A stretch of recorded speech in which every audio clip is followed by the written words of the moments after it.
Mød mørkets fyrste lidt senere i udsendelsen, og dermed velkommen til Sjællandske Lokalnyt. 3 unge polosvømmere fra Slagelse begav sig i weekenden ud på lidt af et vågestykke. Drengene ville svømme over Storebælt, og vi fulgte dem på deres vilde mission. Klokken er 7 lørdag morgen. De fleste 18-årige fyre sover nu, men ikke Kjartan Lyster, Emil Hansen og hans 16-årige lillebror Esben. Jeg skal bare dreje lige over det hele. De varmer op til deres livs svømmetur over Storebælt. Galt det her, vi er gang i. Det er helt vildt. Så er det nu i vandet, på med badehatten og brillerne, og så ellers derudad. En tur på omkring 20 kilometer. Far Lars Lyster og bedstefar følger drengene fra en større båd. Jeg er glad for, at det ikke er mig, der skal svømme. Fra en lille båd sørger Henrik Hansen for forsyninger til drengene. Jeg tror, at de alle 3 har en god chance for at kunne gennemføre det.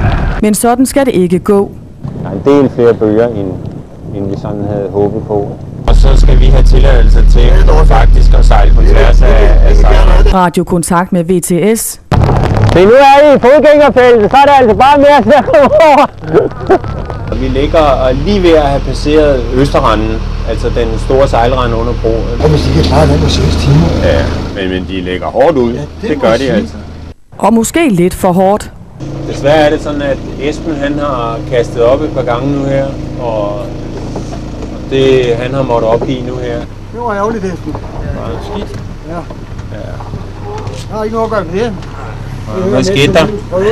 Hvad skete der, Esben? Jeg brækkede mig igen.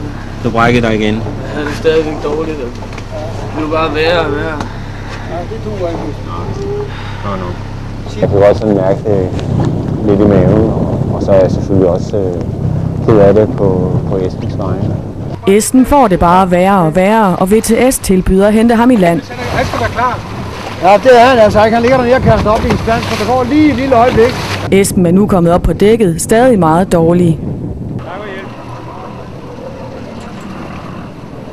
Nu gælder det om at få Emil og Kjartan over. Og nu nærmer målet sig. Man kan godt se på dem nu, at de begynder at ligge lidt tungt i vandet. Langt om længe når drengene deres mål. Svøm ned til broen her, og så går I land over lige om på den anden side. Ja. Ikke? Det er simpelthen så flot, det drengene har lavet, det synes jeg.